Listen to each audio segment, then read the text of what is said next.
주께서 가르쳐 주시기를 성도가 이 땅에서 신앙생활을 잘 하려면 어떻게 하면 좋을까? 라는 것에 대해서 주님의 하신 말씀을 기반으로 살펴본다면 몇 가지 원칙들이 있습니다. 그 중에 가장 대표적인 원칙을 한번 찾아보죠. 6장, 마태복음 6장입니다. 마태복음 6장 33절.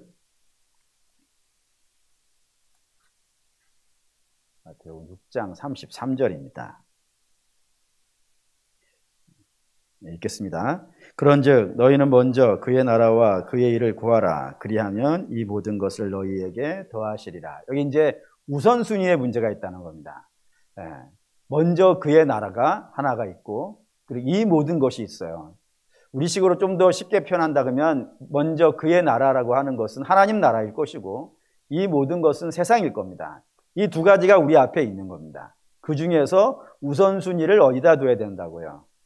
먼저 그의 나라라 쓰니까 하나님 나라에다가 우리가 우선순위를 두고 거기에 마음을 두고, 세상을 포기하라는 게 아닙니다. 세상도 가지고 가야 됩니다. 우리에게 맡겨진 삶이기 때문에 당연히 이것도 가져가야 되지만 더 우선되는 것은요, 하나님 나라를 우선으로 놓고 살아야 된다 이겁니다. 그런데 문제는 이게 쉽겠냐 이겁니다. 쉬울까요? 어려울까요? 어려워요? 쉬워요? 이거 디모데후서 보시죠. 디모데후서. 이거 쉬운 문제인지 어려운 문제인지 우리 오늘 먼저 잡고 갑시다. 디모데후서 4장 10절.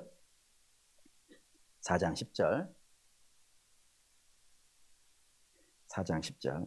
디모데후서 348페이지 10절 읽겠습니다. 대마는 이 세상을 사랑하여 나를 버리고 데살로니가로 갔고, 그리스게는 갈라디아로, 디당은 달마니아로 갔고 했는데, 여기 이제 주목해야 되는 게 대마라고 하는 사람입니다.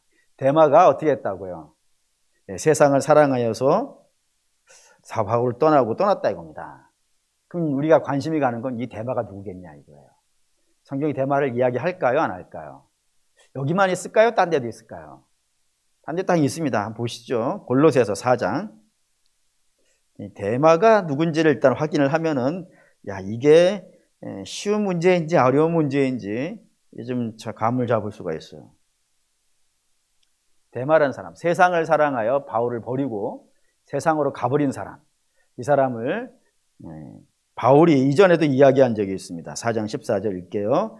사랑을 받는 의사 누가와 또 데마가 너희에게 문안하느니라. 여기 누가가 등장했어요. 먼저 누가가 등장했는데, 우리는 누가를 일반적으로 뭐라 그러냐면 사도라고 합니다. 사도는 12사도가 기반이지만 그 위에 이제 성경을 기록한 분들을 우리가 다 일반적으로 사도라 그럴 때 누가는 사도급이라 이겁니다. 마가도 마가복음을 썼으니까 사도급이에요. 그러니 굉장히 신앙에 대해서요, 나름 깊은 사람이라 이겁니다. 근데 그 누가를 이름을 언급할 때 누구를 같이 언급했다고요? 데마도 같이 언급한 거예요. 그러니까 이 데마라고 하는 사람은 바울에게 있어서 그냥 같이 있던 사람, 그 무리에, 바울이 선교하는 그 무리에 어떻게 적당하게 따라다니다가 바울이 고난을 당하니까 힘들어 해가지고 가버린 사람이 아닌 거예요. 누가급으로 활동하던 사람, 바울의 옆에서 누가급으로 활동하던 사람이라 이겁니다. 더 가볼게요. 빌레몬서 1장. 바울 서신 맨 마지막에 디도서 뒤에 빌레몬서 1장 24절. 빌레몬서 1장 24절 읽겠습니다. 또한 나의 동역자 마가, 아리스타고, 데마, 누가가 문안하느니라. 여기 이제 마가, 누가 유명하죠. 마가복음, 누가복음 기록한 분이니까 유명하고, 그러니까 당연히 그레스고도 거의 그 급일 거예요. 근데 여기에 또 데마가 등장했다 이겁니다. 이게 왜 중요하냐면 이 빌레몬서라고 하는 편지가 굉장히 어떤 의미가 있어서 그래요. 이거는 복음을 알려주기 위해서 기록한 공적인 편지가 아니고요, 교회를 향해서 보낸 편지도 아니고요, 복음을 설명하는 편지도 아니고요, 목회를 가르치는 편지도 아니에요. 그냥 사도 바울의 너무나도 개인적인 편지예요. 빌레몬이라는 사람에게 너희 집에 있었던 종이 도망쳐 나왔는데 그럴 때 어떻게 좀 봐줘라 라고 하는 아주 개인적인 편지예요. 그 개인적인 편지에 데마가 등장하는데 뭐라고 등장했다고요? 동역자라고. 동역자라고. 그러니까 데마라고 하는 사람은 바울이 초창기에 복음 선교를 시작하는 그때쯤부터 최소한 누가나 마가가 바울의 동역자가 되어서 활동하고 있던 그때부터 바울과 함께 동역했던 사람이라고요. 그렇다면 복음에 대한 이해가 깊을 거예요. 오랫동안 바울과 함께 사역했고 바울이 교회 개척하는 곳마다 같이 했었고 선교다는 곳마다 같이 다니면서 활동을 했으니까 굉장히 복음의 조예가 깊은 사람일 거라 이겁니다. 그런데도 불구하고 그가 바울을 떠났다 이겁니다. 다른 자도 떠난 자들이 있어요. 근데 그거는 바울의 명을 받아서 교회 사역하러 떠나는 것이고 이 데마는 교회 사역하러 떠난 것이 아니라 어떻게 떠났다고요? 세상을 사랑하여 떠났다 이겁니다. 왜 그럴까요? 여러분 세상은 굉장히 강력한 유혹하는 힘이 있어서 그렇습니다. 굉장히 강력해요. 이거 보시죠. 요한계시록 18장 1절에서 5절. 요한계시록 18장 1절에서 5절. 여기에 세상의 모습을 사도 요한은 이렇게 설명했습니다. 18장 1절에서 5절 읽을게요. 이 후에 다른 천사가 하늘에서 내려오는 것을 보니 큰 권세를 가졌는데 그의 영광으로 땅이 환하여지더라. 힘찬 음성으로 외쳐 이르되 무너졌도다 무너졌도다 큰 성 바벨론이여 귀신의 처소와 각종 더러운 영이 모이는 곳과 각종 더럽고 가증한 새들이 모이는 곳이었도다. 그 음행의 진노의 포도주로 말미암아 만국이 무너졌으며 또 땅의 왕들이 그와 더불어 음행하였으며 땅의 상인들도 그 사치의 세력으로 치부하였도다 하더라. 또 내가 들으니 하늘로부터 나는 음성이 이르되 내 백성아 거기서 죄에 참여하지 말고 그가 받을 재앙을 받지 마라. 그의 무너졌으며 하나님은 그의 불의에 기억하시느니라 라고 했습니다. 여기 이제 큰 성 바벨론을 설명을 하는데 여기에 음녀라고 표현하고 있다는 말입니다. 그리고 그 음녀가 이 수많은 성도들을 유혹하고 공격해서 결국에는 무너뜨리는데 특별히 여기 땅의 임금들이라고 하는 사람들이 등장한다 이겁니다. 그러니까 나름대로 임금이라고 하니까 힘도 있고 권세도 있고 능력도 있고 뭐 그런 대단한 모습을 가지고 있는 사람이에요. 좀 더 보시죠. 17장 1절에서 볼게요. 17장 1절에서 5절 읽겠습니다. 또 7 대접을 가진 7 천사 중 하나가 외쳐서 내게 말하되 이리 오라. 많은 물 위에 앉은 큰 윤녀가 받을 심판을 내게 보이리라. 땅의 임금들도 그와 더불어 음행하였고 땅에 사는 자들도 그 음행의 포도주에 취하였도다 하고 곧 성령으로 나를 데리고 광야로 가니라. 내가 보니 여자가 붉은빛 짐승을 탔는데 그 짐승의 몸에 하나님을 모독하는 이름이 가득하고 7 머리와 7 뿔이 있으며 그 여자는 자줏빛과 붉은빛 옷을 입고 금과 보석과 진주로 꾸미고 손에 은잔을 가졌는데 가증한 물건과 그의 음행의 더러운 것들이 가득하더라. 그의 이마에 이르되 기록되었으니 비밀이라 큰 바벨론이라 땅의 음녀들과 가증한 것들의 어민이라. 이제 18장에 바벨론 등장했어요. 근데 그 바벨론의 모습을 설명하고 있는 겁니다. 근데 뭐라고 설명하냐면 큰 음녀라고 설명을 했고 그 큰 음녀가 얼마나 유혹하는 힘이 강한지 땅의 임금들이라고요. 뭐 부족한 게 없고 뭐 유혹받을 거 없을 것 같은 사람이지 않습니까? 근데 그런 자들도 유혹을 하더라 이거예요. 유혹해서 음행하게 한다고요. 얼마나 강력하냐면 여기 보시다시피 뭐 4절에 자줏빛 옷과 붉은빛 옷과 뭐 각종 뭐 아주 화려하잖아요. 이 화려한 세상의 모습이라는 건 굉장히 화려합니다. 그 굉장히 화려한 모습을 가지고 막 다 유혹하는 거예요. 성도만이 아니라 이 땅의 왕이든 뭐 힘 있는 권세자든 누구든 다 유혹해요. 유혹해가지고 이 죄에 빠뜨려 버리는 그런 힘이 있더라 이겁니다. 여러분 세상의 힘이라는 건 굉장히 강력해요. 이거 우리가 자주 본 성경이니까 찾지 맙시다. 창세기 6장에 가면은 노아 시대 때 하나님의 심판하신 장면이 등장해요. 거기에 하나님의 아들들이 사람의 딸들에게 넘어가는데 넘어간 이유는 딱 하나였어요. 뭐 때문에? 아름다움 때문에. 아름답다니까. 세상이 가지고 있는 힘이란 건 굉장히 화려하고 휘황찬란하고 우리 눈에 막 사로잡는 힘들이 여러분 있어요. 그래서 뭐 견물생심이라고 하지 않습니까? 그런 것들로 막 유혹하니까 이게 넘어가는 거예요. 뭐 창세기 3장에도 있죠. 첫사람들이 선악과를 따먹는데 그 따먹은 이유를 이렇게 설명하고 있어요. 먹음직하고 보암직하고. 안 먹음직했으면 얼마나 좋았을까? 또는 안 보기 좋았으면 어땠을까? 지혜롭게 할 만큼 안 탐스러웠으면 얼마나 좋았을까요? 그럼 안 먹었겠지. 물론 그랬을지 알지 모르지만, 근데 어떤 성경에 이렇게 써 있다고요. 그냥 눈을 사로잡는 거예요. 눈을 막 사로잡아가지고 거기에 막 끌려가게 하는 힘들이 여러분 이 세상에 있더라 이겁니다. 근데 거기에 끌려가게 되면 어떻게 되는 거예요? 망하는 거죠. 첫사람도 망했고 노아 시대 사람도 망했고 여기 바벨론에 끌려간 사람도 다 망하고, 이 세상에 끌려가면은 결국에 망한다 이겁니다. 그러니 이 교회의 리더, 요한도 그렇고 수많은 믿음의 목사님들이 성도들에게, 이 세상에 살고 있는 성도들에게 여러분 그 세상에 끌려가면 안 돼요 라는 걸 설명을 해야 된단 말이에요. 선포를 해야 된다고요. 그래서 안 가게 해야 되는데 안 가게 하는 방식은 딱 두 가지밖에 없더라 이겁니다. 하나는 적극적인 방식이 하나가 있고 또 하나는 소극적인 방식이 있어요. 적극적인 것은 긍정적이라고 표현할 수도 있는데, 적극적이고 긍정적인 것은 뭐냐면 하나님을 소개시켜 드리는 겁니다. 복음을 알려드리는 거예요. 그래서 하나님이 얼마나 아름답고 하나님이 얼마나 복된지, 그리고 복음이 얼마나 충만한지 이거를 부지런히 알려줘서 복음 안에 거하게 하면 안 끌려간다 이겁니다. 이게 하나의 방법이에요. 근데 부정적인 방법이 하나가 있고 소극적인 방법이 하나가 있는 겁니다. 그건 뭐냐면 너희가 끌려가게 되어질 수 있는 그 세상이 결국에는 어떻게 되는지를 알려주는 겁니다. 그 세상 안전하지 않아.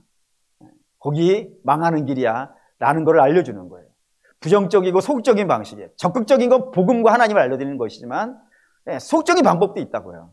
망하는 길을 거기에 있다는 걸 알려주는 겁니다. 그러면 망하는 길을 가면 되겠어요? 안 되겠어요? 목사님 좀 생각을 해봐야겠습니다. 아무리 망한다 하더라도 일단 아름답지 않습니까? 이런 곤란한 거예요. 망하는 길을 가면 되겠어요? 안 가야겠어요? 7절 요한계시록 8장 7절 읽겠습니다. 첫째 천사가 나팔을 부니 피 섞인 우박과 불이 나와서 땅에 쏟음에 땅의 3분의 1이 다 타버리고 수목의 3분의 1도 타버리고 각종 푸른 풀도 다 타버렸더라. 이게 이제 첫 번째 나팔이 울려지니까 거기 우박과 불이 쏟아졌다라고 되어 있습니다. 이 우박과 불이 쏟아졌다는 것은 여러분들이 어디서 봤어요? 출애굽할 때 하나님이 애굽 땅에다가 10가지 재앙을 내리시는데 그 10가지 재앙 중에서 7번째 재앙이 불과 우박입니다. 그 불과 우박이 떨어지니까 어떻게 되는 거예요? 우박이 떨어지면 어떻게 되겠어요? 곡식들이 원래 있었다니까요. 원래 막 어마어마하게 있었어요. 애굽 전역에 막 쌀이 넘치고 막 거시기가 넘치고 또 그 거시기가 또 넘치고 하여튼 어마어마하게 많이 있어요. 땅이 가득 곡식이 있어요. 근데 우박이 내렸어요. 그럼 어떻게 되는 거예요? 싹 다 없어지는 거예요. 남는 것 없이 싹 없어지는 거예요. 뿐만 아니라 불이 붙었어요. 그 애굽 전역이 샤인머스켓 이 색이 많이 났지? 어쨌든 오렌지 사과 배 어마어마하게 열렸어요. 근데 불이 붙었어요. 그 어떻게 되는 거예요? 그 있는 게 다 사라지는 거예요. 그러면 어떻게 되겠습니까? 농부들이 올해 풍년이야 너무 좋아 이거 가지고 있으면 막 넉넉할 거야 라고 했는데 우박이 오고 불이 내려가지고 싹 털어버렸으니까 그 땅이 뭐가 오겠어요? 기근이 오는 거예요. 그러니까 지금 우박과 불은 기근을 의미해요. 그러니까 이 땅은 결국에는 지금 눈에 보일 때 어마어마하게 많냐? 지금 볼 때는 너무 화려하고 좋냐? 하지만 그것이 언젠가는 다 기근으로 사라져버린다 이거예요. 그런 때가 오죠. 인생은 2번을 만난다고 되어 있습니다. 2번. 하나는 짧게는 언제 인생의 기근을 만나게 되어지냐면은 죽을 때입니다. 알려진 이야기, 유명한 이야기 하나 할게요. 알렉산더는 어마어마한 사람입니다. 몇 년 사이에 유럽 전역과 인도까지를 점령한 사람이니까 엄청난 장군이에요. 그가 인도에서 말라리아에 걸려 죽게 됩니다. 그때 그게 진짜인지 아닌지는 사실 잘 모르겠어요. 책에서 본 거니까. 죽을 때 그렇게 얘기했다는 거 아니에요. 내 관에다가 양쪽으로 구멍을 내서 팔을 이렇게 내놓으라 이거예요. 왜 팔을 내놓으려 하느냐면은 내가 이 천하를 가진 사람이지만 결국에는 뭐라고요? 빈털털이라고, 기근이라고. 여러분 인생은 죽을 때 다 기근이에요. 가져가는 거 하나도 없습니다. 여러분들이 지금은 막 아름다운 옷을 입고 있고, 뭐, 백 안에 카드가 10개가 있고, 하여튼 뭐 별걸 다 가지고 있다 하더라도, 하나님 앞에 설 때는요, 아무것도 없는 상태, 기근인 상태, 그 상태로 만날 수밖에 없어요. 그게 이 땅에 우리가 가지고 있는 것들이라고 봅니다. 성경도 그런 거 하죠. 누가복음 12장에 보면은 오늘 밤에 네 생명을 거둬들인다면은 네가 거둬들인 것들 이거 두 창고나 가득 채워놓은 것 이거 다 누구 거 되겠냐? 네 거 아니지 않냐? 그러니까 인생은 결국에는 한 번은 이 기근을 만나게 되어져요. 뿐이 아니라 좀 길게 본다면요. 짧게 보면 내가 죽는 것이고 좀 길게 본다 그러면은 주님 재림하실 때 아니겠습니까? 그 주님 재림하실 때 이 땅의 임금들과 부자들이 자기가 가진 거 다 정리해가지고 돈을 바리바리 싸들고 주님 제가 이거 드릴 테니까 한번 봐주세요 하면은 주께서 그 재물 가지고 봐주시겠냐 이거예요. 아무것도 힘이 안 되는 거예요. 그때는 아무것도 저들의 생명을 구원해 주지 않습니다. 그러니까 없는 게 아니에요. 없는 게 아닌데 하나님께서 이렇게 불어버리면요. 아무것도 쓸모없는 것이 되어지는 것이 이 땅에 우리가 그렇게 애타게 사모하고 있는 우리라고 하지 맙시다. 우리는 아니니까. 우리인가? 우리는 아니, 왜 우리가 아니라고 생각해요? 이 땅의 사람들이라 그래요. 이 땅의 사람들이 그거를 갖기 위해서 그냥 오매불망 죽자 살자 애쓰고 노력하고 하는 것들이 필요 없다는 게 아닙니다. 필요 없는 게 아니라 우리의 생명을 거둬들이지 못하는 것이고 우리의 삶을 지켜주지 않는 것이고 주께서 불어버리면 다 기근이 되어버린 것, 우박 한번 내리면 다 사라져버리고 불 한번 붙으면 다 없어져 버리는 것들인데 생명도 되지 않는 것들인데 그런 것들을 갖기 위해서 우리는 너무 많은 것들을 희생을 해요. 그 중에 가장 심각하게 희생되는 게 뭐냐면은 믿음이에요. 믿음이 이 세상의 영광 때문에 얼마나 많이 희생이 되나요? 뭐 돈 번다는 이유로, 놀러 간다는 이유로, 공부한다는 이유로 너무 많이 희생되어지고 있잖아요. 근데 정작 그 공부와 그 재미와 그 재물이라고 하는 것들은 우리의 생명이 안 되는 건데 주께서 오신다. 주 안 믿는다고는 모르겠어요. 근데 우리 주를 믿는데 그 믿는 성도들이 그런 것에 유혹에 넘어가서 아름답다고 재밌다고 당장 필요하다고 그런 것에 넘어가게 되어진다면 그 기근 생겼을 때에 하나님 앞에 섰을 때에 어떻게 되겠느냐라고 이 첫 번째 재앙으로 이야기해 주는 겁니다. 두 번째 보시죠. 8절 9절. 8절 9절 읽겠습니다.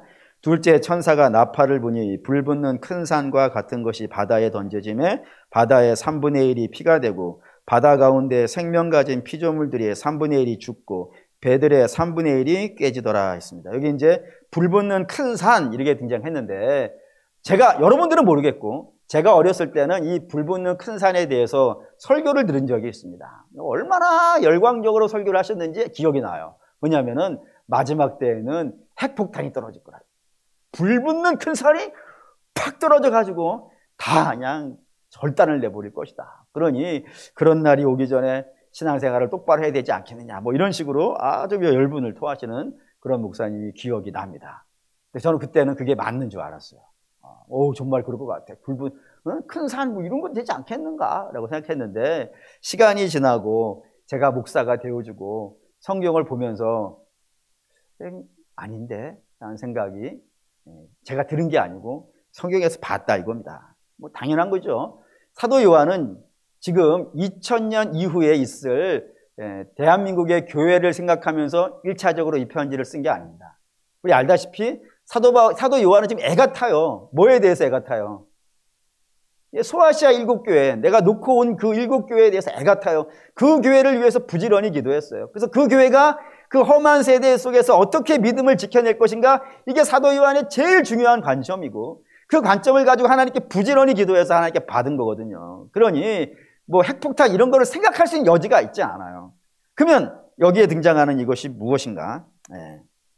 보죠. 예레미야 51장 24절에서 51장 24절에서 25절.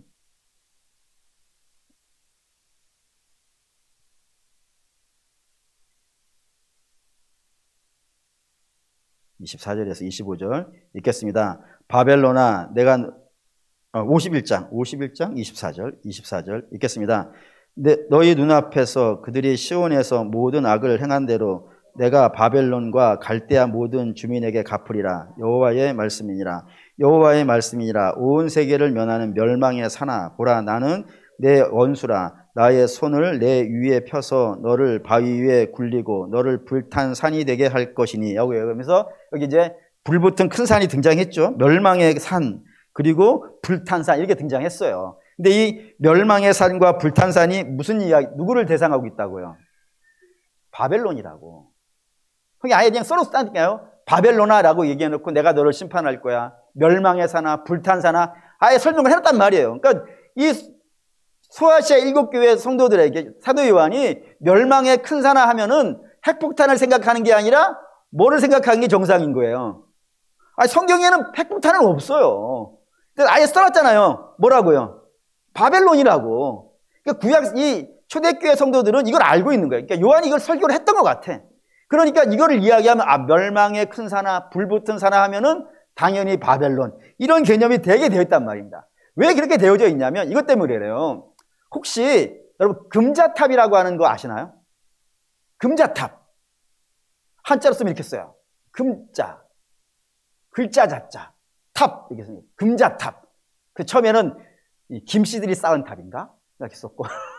그 다음에는 금을 이렇게 금자를 막 써는 탑인가? 뭐 그런 생각도 했었는데 저 금자탑은 글자를 설명하기 위해서 한 것이 아니고 저 금자 위에 이렇게 삿갓 있잖아요. 이 삿갓 모양을 가지고 쓴 거예요. 뭔 삿갓이냐면 저게 피라밋입니다. 피라밋을 금자탑이라고 해요. 오? 그러시는 분은 네이버에 가서 물어보세요. 걔가 자세하게 알려줄 거예요.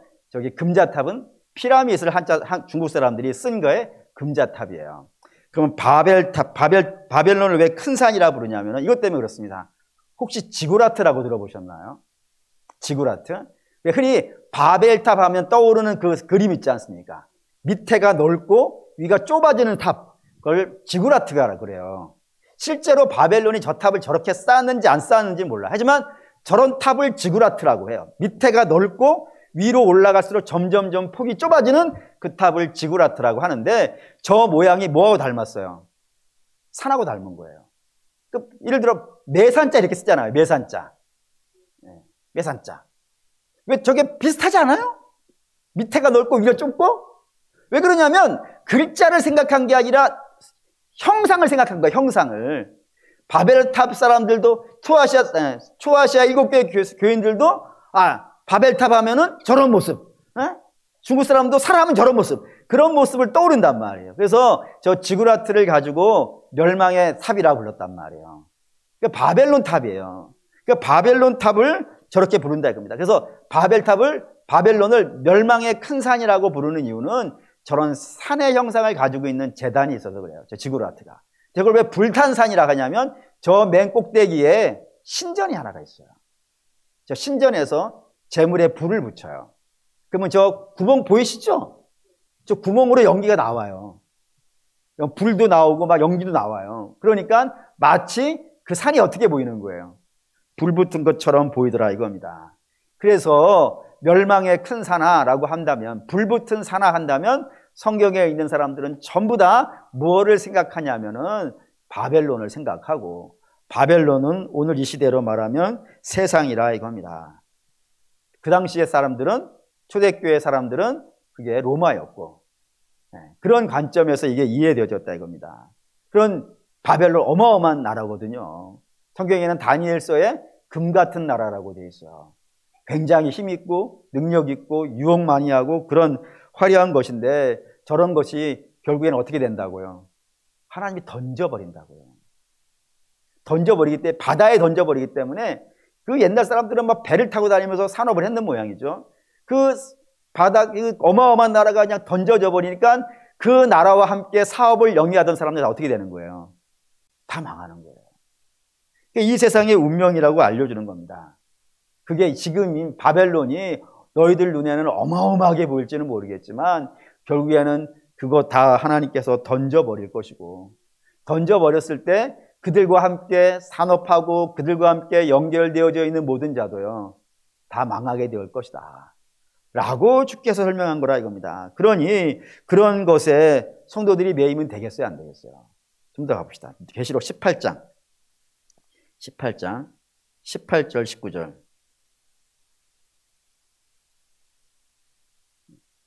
계시록 18장 18절 19절 읽겠습니다. 그가 불타는 연기를 보고 외쳐 이르되 이 큰 성과 같은 성이 어디에 있느냐 하며 티끌을 자기 머리에 뿌리고 울며 애통하여 외쳐 이르되 화이토다 화이토다 이 큰 성이여 바다에서 배부르는 모든 자들이 너의 보배로운 상품으로 치부했더니 한 시간에 망하였도다 라고요. 주께서 던져버리실 날이 있다 이겁니다. 그때 그들과 연결되어져 있는 자, 그들에게 투자를 한 거예요.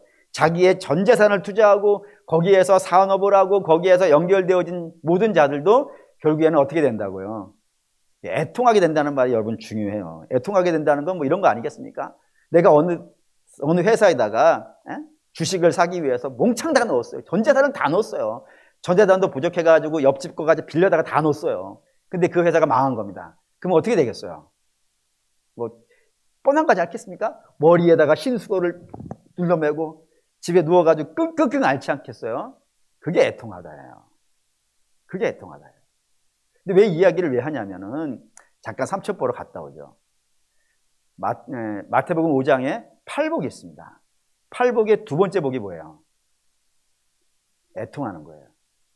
지금 이 바벨론과 산업을 하다가 망한 사람이 애통한다 그랬고, 애통하는 자는 복이 있다 했을 때 그 애통이 같은 글자일까요? 다른 글자일까요? 같은 글자예요. 그럼 충격이 되는 거예요. 뭐가 충격이 되냐면은, 여러분 혹시 여러분들이 세상 일에 실패했을 때 애통하시죠? 애통하지 않으면 이상한 거예요. 애통해요. 근데 우리의 믿음과 우리의 죄에 대한 애통도 그만큼은 돼야 돼요.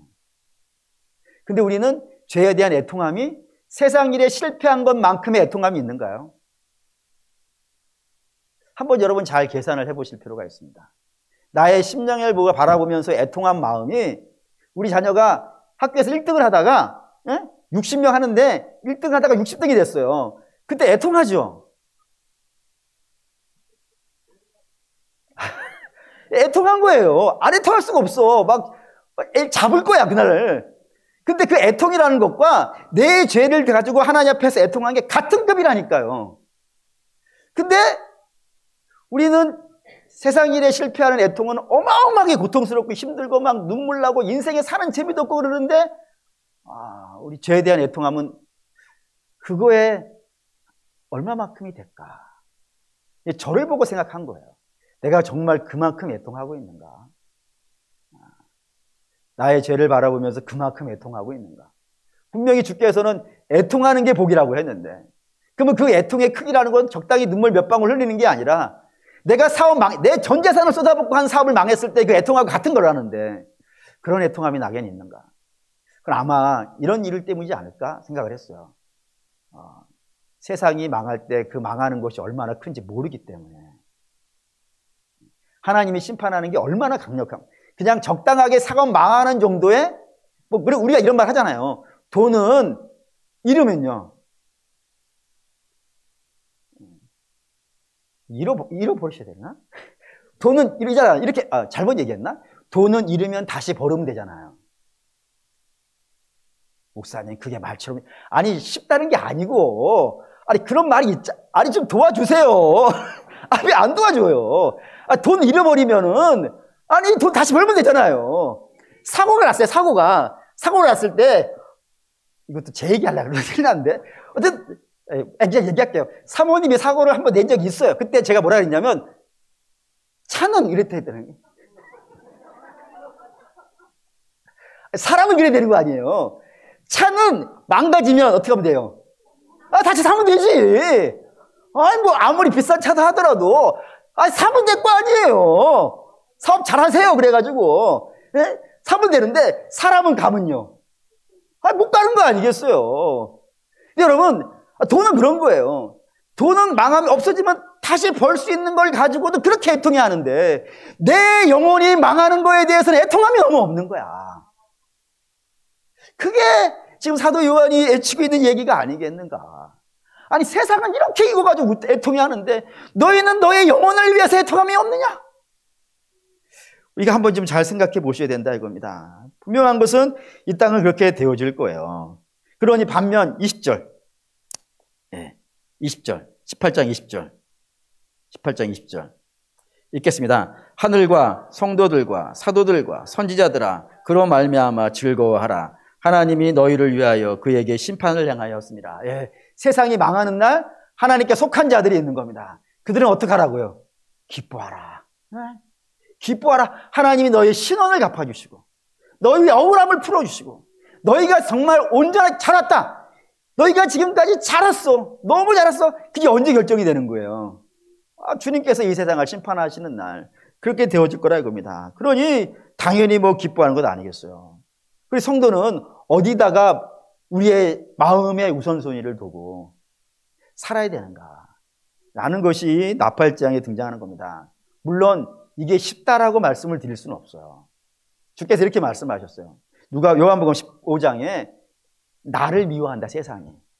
그런데 나를 미워하기 때문에 누구도 미워한다고요. 너희도 미워한다. 그러니까 우리는 어디서 하늘나라를 소망하며 살아야 되냐면 주를 미워하는 세상. 주를 미워하는 세상은 저와 여러분도 미워하는 세상에서 믿음으로 살아야 돼요. 뿐만 아니라 주께서 승천하시면서 이런 말씀도 하셨어요. 너희는 어디로 가라고요? 하늘과 땅의 모든 권세를 내가 가졌으니 너희는 가서 모든 족속으로 제자를 삼아 아버지와 아들과 성령의 이름으로 세례를 주고 내가 너에게 가르쳐 지키게 한 모든 것을 가르쳐 지키게 하라 했어요. 사도행전 1장 8절에는 오직 성령이 너희에게 임하시면 너희가 권능을 받고 예루살렘과 온 유대와 사마리아와 땅끝으로 가라 그랬어요. 땅끝 그리고 주의 이름이 증거되어져야 되는 곳 같은 의미예요. 그러니까 저와 여러분이 사는 곳은 어디냐면은 주를 모르는 곳, 주를 미워하는 곳, 거기에서 주를 어떤 분인지를 가르쳐가며 살아야 되는 거예요. 그러니 이게 절대로 쉽다라고 말씀을 드릴 수가 없어요. 근데 쉽지 않기 때문에 대충 해도 되느냐? 그렇진 않아요. 대충 하는 게 아닙니다. 결론을 할게요. 로마서 12장. 사실 로마서 12장이 너무너무 중요한 장인데 로마서 12장 1절 2절 이거로 결론 삼을게요.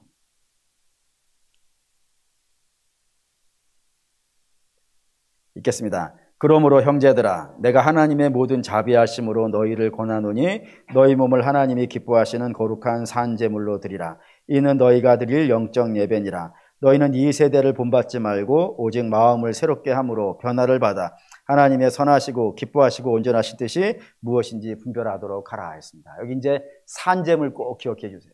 산제물은 두 가지가 합쳐져 있는 겁니다. 첫째는 뭐겠어요? 제물이에요, 제물. 제물은 어떤 겁니까? 주께 바쳐진 거예요. 근데 그게 죽어있는 제물이 아니에요. 죽어있는 제물은 어디에서만 바쳐진 거예요? 제단 위에, 성전이라고 하는 그 제단에 있는 번제단 위에서 거기에서 불타고 있는 게 죽은 제물이에요. 그런데 성경은 우리에게 너희는 죽은 제물 하지 말라 이거예요. 어떤 제물 하라고요? 산 제물. 산 제물은 리빙이에요. 돌아다니고 있는 거예요. 그러니까 하나님이 우리에게 주신 곳이 있어요. 거기를 막 돌아다니고 있어요. 거기에서 바쳐진 인생이 돼야 되는 거예요. 이렇게 하라! 하고 명예됐어요. 너희는 그렇게 하라. 너희는 이 세대를 본받지 말고 이 세대 아름답잖아요. 너무너무 빛나고 세상 사람들은 그 재미에 빠져 있어요. 근데 너희는 그 재미를 인생의 목표로 살지 말고 마음을 새롭게 함으로 변화를 받아 무엇을 하라고요? 하나님의 기뻐하신 뜻이 무엇인지 그걸 분별해서 그 땅에서 그거를 증거하고 그거를 나타내며 그들을 인도하며 살아야 된다 이겁니다. 그래서 어떤 분들에게 이게 좀 쉬운 영역이 있을 수 있어요. 쉽죠. 저 같은 경우는 우리 집에서 신앙생활 하는 게 뭐가 어렵겠어요. 어떤 분들은 굉장히 힘들게 하시는 분도 있을 겁니다. 그러니까 우리가 그런 분들 좀 기도해 드려야 됩니다. 기도해 주고 만날 때마다 격려해 드리고 힘내시라고. 반드시 우리 집도 옛날에 그랬다고. 옛날에 우리 집도 아무것도 없었는데 한 사람의 믿음의 털을 닦아가지고 기도하면서 여기까지 온 것 아니냐고. 당신이 그 사명 맡았으니까 우리 같이 기도해 주겠다고. 틈나는 대로 밥 한 번씩 사주겠다고. 힘내셔가지고 그곳에서 주의 이름 드러내며 사시라 라고 하는 것이라 이겁니다. 그 싸움을 우리는 하고 있는 거예요. 그러니 사랑하는 믿음의 성도 여러분, 바라고 원하는데 분명히 기억하시기를, 세상은 반드시 하나님의 심판을 받을 겁니다. 우리는 하나님의 은혜를 입을 겁니다. 그날이 반드시 올 겁니다. 승리할 날이 반드시 올 겁니다. 그날을 사모하시면서 이 땅에 우리의 마음을 뺏기지 마시고 이 땅 한가운데에서 주의 영광을 드러내시고 믿음으로 사시고 아름다운 덕을 드러내시며 복음을 증거하시고 하나님을 나타내시는 저와 여러분 되시기를 주의 이름으로 축원합니다.